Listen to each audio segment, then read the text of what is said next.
Assalamualaikum warahmatullahi wabarakatuh. Perkenalkan, nama saya Samuel Agustinus Pasaribu, NPM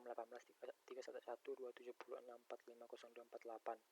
Di sini saya akan menjelaskan topik tentang kompetensi yang dibutuhkan untuk sukses di era Smart Society 5.0 dari mata kuliah ICT Entrepreneurship dan Leadership dari kelas R03 yang dibimbing oleh Pak Ucuk Darussalam. Di sini saya akan membahas 3 topik, yaitu definisi Society 5.0, kompetensi utama karir profesional di bidang IT di era 5.0, contoh penerapan Society 5.0. Saya akan membahas latar belakang masalahnya dulu. Di sini adalah seiring berjalannya waktu, teknologi yang dibuat oleh manusia semakin berkembang. Salah satunya ialah Society 5.0 yang digagas oleh negara Jepang. Konsep ini memungkinkan kita menggunakan ilmu pengetahuan yang berbasis modern atau AI, robot, dan IoT untuk kebutuhan manusia dengan tujuan agar manusia dapat hidup dengan nyaman. Society 5.0 sendiri baru saja diresmikan 2 tahun yang lalu, pada 21 Januari 2019, dan dibuat sebagai revolusi atas revolusi industri 4.0. Konsep revolusi industri 4.0 dan Society 5.0 sebenarnya tidak memiliki perbedaan jauh, akan tetapi konsep Society lebih fokus pada konteks terhadap manusia. Jika revolusi industri menggunakan AI dan kecerdasan buatan sebagai komponen utamanya, sedangkan Society 5.0 menggunakan teknologi modern hanya saja mengandalkan manusia sebagai komponen utamanya. Konsep Society 5.0 merupakan penyempurnaan dari konsep-konsep yang ada di sebelumnya, di mana seperti kita ketahui, Society 1.0 adalah pada saat manusia masih berada di era berburu dan mengenal tulisan. Society 2.0 adalah era pertanian di mana manusia sudah mengenal bercocok tanam. Society 3.0 sudah memasuki era industri, yaitu ketika manusia sudah mulai menggunakan mesin untuk membantu aktivitas sehari-hari.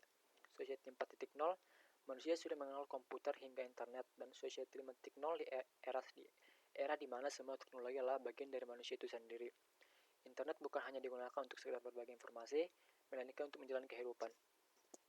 Dalam Society 5.0, di mana komponen utamanya adalah manusia yang mampu menciptakan nilai baru melalui perkembangan teknologi, dapat meminimalisir adanya kesenjangan pada manusia dan masalah ekonomi di kemudian hari. Memang rasanya sulit jika dilakukan di negara berkembang seperti Indonesia, namun bukan berarti tidak bisa dilakukan karena saat ini negara Jepang sudah membuktikannya sebagai negara yang dengan teknologi yang paling maju. Di sini adalah definisi Society 5.0. Definisinya adalah suatu konsep society yang berpusat pada manusia atau human-centered dan berbasis teknologi atau teknologi based yang pertama kali dikembangkan oleh Jepang. Konsep ini lahir sebagai pengembangan dari revolusi industri 4.0 yang dinilai berpotensi mendegradasi peran manusia. Di sini ada gambar step by step dari Society 1.0, 2.0, 3.0, dan 4.0. Melalui Society 5.0, kecerdasan buatan artificial intelligence akan mentransformasi big data yang dikumpulkan melalui internet pada segala bidang kehidupan atau the Internet of Things menjadi satu kearifan baru yang akan didedikasikan untuk meningkatkan kemampuan manusia, membuka peluang-peluang bagi kemanusiaan. Transformasi ini akan membantu manusia untuk menjalani kehidupan yang lebih bermakna. Keterampilan di bidang IT pada Society 5.0. Pemerintah Jepang telah mengumumkan era Society 5.0 pada 2019 yang lalu. Era ini sendiri berbeda dengan revolusi industri 4.0. Era Society 5.0 merupakan solusi dan tanggapan dari revolusi industri 4.0 yang penuh inovasi teknologi. Dari revolusi industri 4.0 ada kekhawatiran akan timbulnya degradasi manusia. Tentu saja hal ini perlu solusi yang tepat. Sementara untuk solusi yang ditawarkan Society 5.0 sendiri adalah mewujudkan masyarakat yang ada di dalamnya benar-benar bisa menikmati hidup dan merasa nyaman meski ada inovasi teknologi yang hebat. Untuk itu, dalam era ini dibutuhkan pekerjaan yang cocok dan imbang dengan Society 5.0. Ada beberapa pekerjaan yang cocok bagi informasi teknologi di era Society 5.0.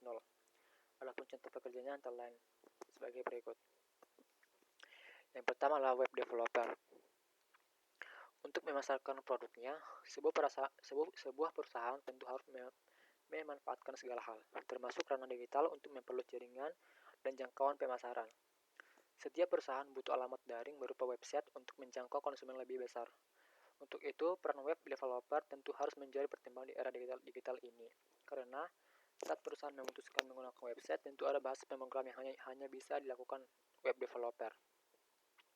Jika ingin menjadi web developer, maka harus belajar dan menguasai front end, back end, developer, HTML dan CSS. Yang kedua adalah app developer. Setiap perusahaan yang ingin menjangkau konsumen dengan cara digital haruslah terus berinovasi. Salah satunya menyediakan aplikasi di smartphone. Sekarang cara ini dilakukan pelaku usaha untuk menyasar konsumen.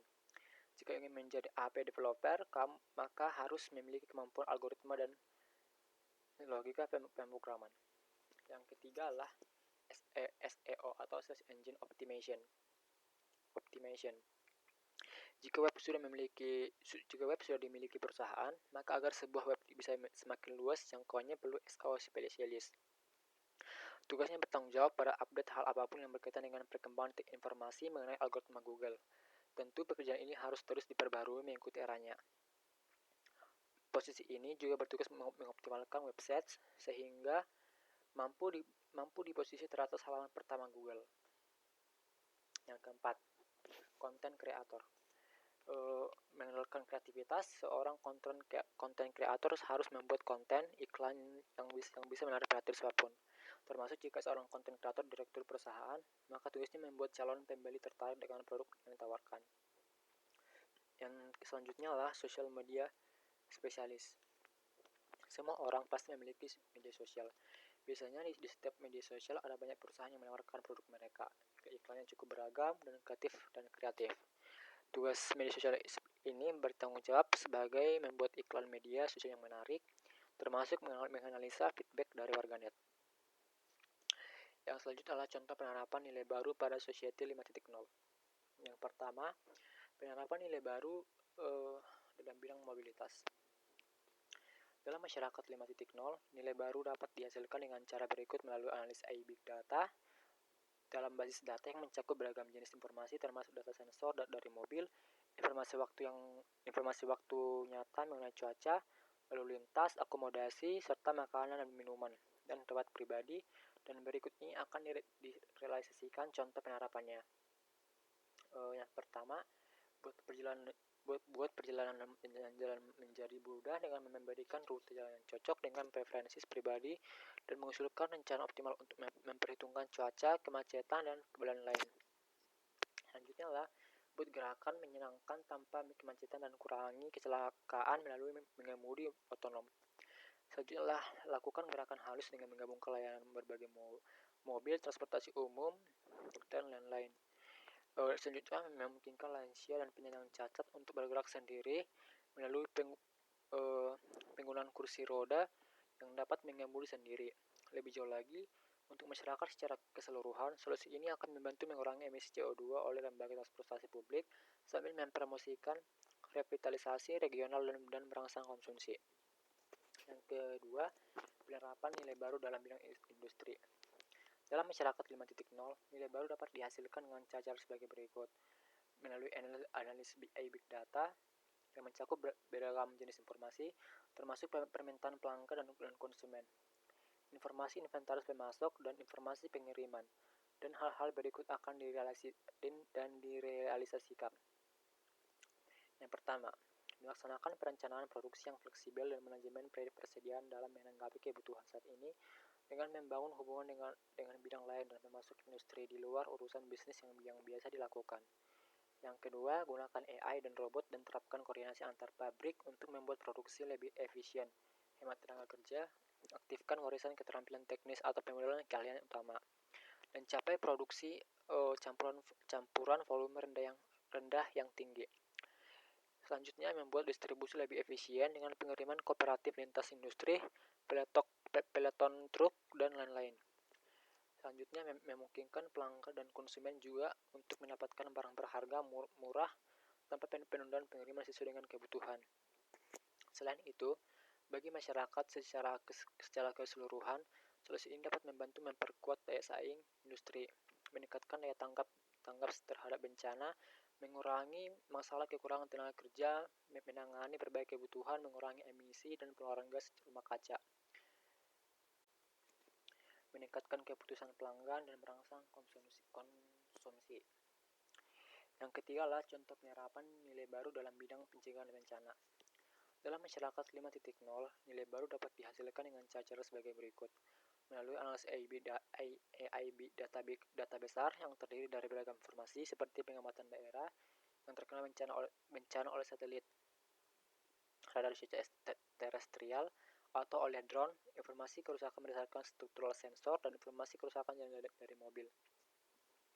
Yang pertama itu adalah sediakan setiap dan semua orang dengan tempat tinggal dan informasi bantuan melalui smartphone, individu dan perangkat lain berdasarkan kondisi bencana dan pindahkan orang dengan aman ke tempat penampungan. Temukan korban segera melalui pakaian pembantu, robot penyelamat, dan lain-lain, dan selamatkan mereka dari bangunan yang terkena bencana dengan cepat. Yang selanjutnya adalah melakukan pengiriman bahan bantuan secara optimal melalui drone, penerangan pengiriman self-driving, dan lain. Untuk masyarakat secara keseluruhan, solusi ini dapat membantu mengurangi kerusakan dan mencapai pemulihan awal. Oke, di sini saya akan memberikan kesimpulan dari yang saya bahas. Dengan adanya Society 5.0, orang, benda, dan sistem semuanya terhubung di dunia maya, dan hasil optimal yang diperoleh oleh AI dan dengan penggabungan teknologi big data yang melebihi kemampuan manusia, diberi feedback yang ke ruang fisik. Proses ini membawa nilai baru bagi industri dan society dengan cara yang sebelumnya tidak mungkin menjadi mungkin. Terima kasih. Apabila ada kekurangan dan kesalahan, mohon dimaafkan. Terima kasih.